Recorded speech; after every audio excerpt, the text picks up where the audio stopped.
పాఠశాల ఉపాధ్యాయులకు పిల్లలకు అందరికీ నమస్కారాంజలు.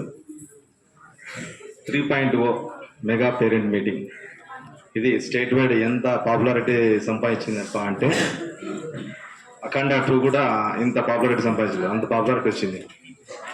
అంటే ప్రభుత్వము ఎంత గ్రేట్గా పేరెంట్స్ మీటింగ్ కండక్ట్ చేసి దాని యొక్క లక్ష్యం ఏంపా అంటే ప్రభుత్వం యొక్క లక్ష్యం ఏంపా అంటే ఇంటరాక్షన్ అన్నమాట. పేరెంట్స్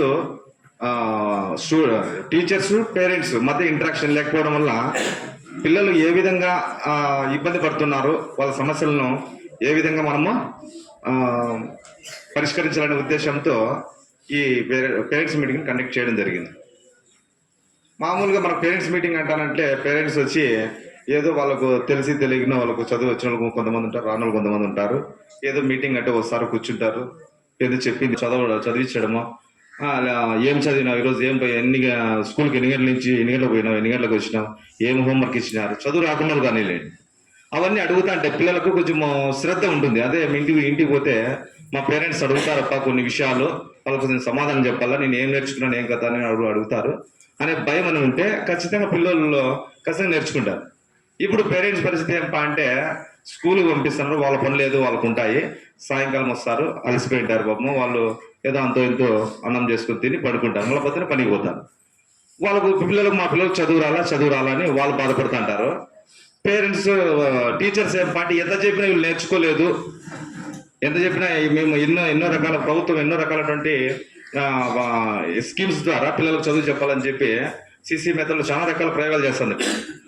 లేటెస్ట్గా మళ్ళీ ఇంకొక ప్రయోగాన్ని కూడా తీసుకొస్తాను. వర్చువల్లో రోబోటిక్ ద్వారా నేర్పించాలని చెప్పి ప్రతిష్టాత్మకంగా తీసుకుంటాను చంద్రబాబు నాయుడు, మన విద్యాశాఖ మంత్రి నారా లోకేష్ గారు.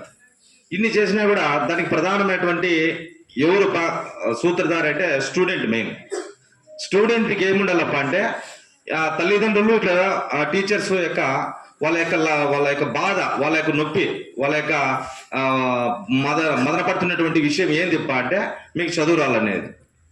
చదువు ఎక్కడ మీకు ఆ లైన్ ఎక్కడ మిస్ అవుతాను, మీకు చదువుకోవాలనే ఉంటుంది, చదువుకోలేరు.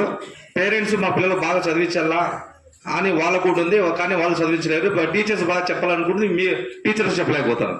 ఎక్కడ మిస్ మ్యాచ్ అవుతాను, ఎక్కడ ఆ లైన్ ఆ బార్డర్ ఏంటి అనేది మీరు బాగా కాన్సన్ట్రేట్ చేసినట్లయితే దానికి ఫస్ట్ మూలం మీరే. ఏమంటే పిల్లలకు ఎంత చదువురాని పిల్లలైనా కూడా నీకు ఫస్ట్ ఆలోచన కలిగిందంటే నేను చదువుకోవాలా నేర్చుకున్నప్పుడు సార్లు జాఫర్ సార్ బాగా మాట్లాడాడు, మన సార్ కూడా హరినాథ్ సార్ కూడా బాగా మాట్లాడాడు, అట్లా మేము కూడా ఇంగ్లీష్లో బాగా మాట్లాడాలా అని ఓ ఇన్స్పిరేషన్ అనేది నీకు కలిగితే ఖచ్చితంగా ఏ విద్యనే నీకు వస్తుంది. అది ఇంగ్లీష్ కానీ హిందీ కానీ తెలుగు కానీ ఏదైనా. ఆ ఇన్స్పిరేషన్ లేదు నీకు, ఆ ఇన్స్పిరేషన్ కలిగే విధంగా నువ్వు ఆలోచించాలా. నీ మనసు ఆ వైపు పోవడంలే, ఎప్పుడు ఏదో ఫ్రెండ్స్ తిరుగుదామా, మాట్లాడదామా, టైంపాస్ చేద్దామా, ఇంటికి వెళ్ళిపోదామా ఇట్లే ఉంది. కానీ ఒక్కసారి ఆ వైపు ఆలోచించండి. చాగంటి కోటేశ్వరరావు అదే చెప్పేది, చదువు అంటే చాలా మంది ఇబ్బందిగాను అయిష్టంగాను కష్టంగా జరిగితే నీకు ఎట్లా అది వండబడుతుంది. అట్లా కాకుండా కొద్దిగా ప్రేమించండి, కొంచెం ఆలోచించండి, మనసు ఆ వైపు పోయేటట్లు చూడండి. ఇప్పుడు మనం సినిమాలు కానీ ఆటలు కానీ ఆడేటప్పుడు మనం 100% కాన్సన్ట్రేషన్ అక్కడే ఉంటుంది. కానీ ఇది చదువు చివరికి వచ్చేసరికి ఒక రకమైనటువంటి నిరాసక్తత, ఏది లెబ్బా బేజారు, రాదు నాకు, నేను చదవలేను, నాకు ఇంగ్లీష్ రాదు, ఇంగ్లీష్ రాయలేను అని అట్లా మొరుగును పడిపోయి చివరికి చదువురాని పిల్లలుగా మిగిలిపోతాం. కానీ నువ్వు ఒక స్టెప్ ముందుకు వేసినావంటే ఆ వైపు నుంచి ప్రతి స్టెప్ పైకి ఎక్కకుండా నువ్వు ఎంతో ఉన్నతమైన శిఖరాలకు ఎదిగేటువంటి అవకాశము నీలోనే ఉంది. కాబట్టి నేనేమంటానంటే పేరెంట్స్ చెప్పిన మాట, తర్వాత టీచర్స్ చెప్పిన మాట, వాళ్ళు ఎన్ని చెప్పినా ఏం చేసినా కూడా ఫస్ట్ కర్తవ్యంగా మీరు బాగా మనస్ఫూర్తిగా విద్య పట్ల కాన్సన్ట్రేషన్ చేసినట్లయితే ఖచ్చితంగా రాకోకుండా పోయే ఛాన్సే లేదు. ఇప్పుడు మన ఈ గౌనపల్లి స్కూల్లో నేను మొన్న ME 2 సార్ చెప్పినాడు, ప్రతి సంవత్సరము టాప్. ఎక్కడికి పోటీ ఏది అంటే మిట్టపల్లి అదన్నా వస్తుంది, లేదంటే ఏదైనా మండలి అవి రావు అని. ఇంత మంచి స్కూల్, ఇంత మంచి బ్యాక్గ్రౌండ్ ఉంది, దీనికి హిస్టరీ ఉంది.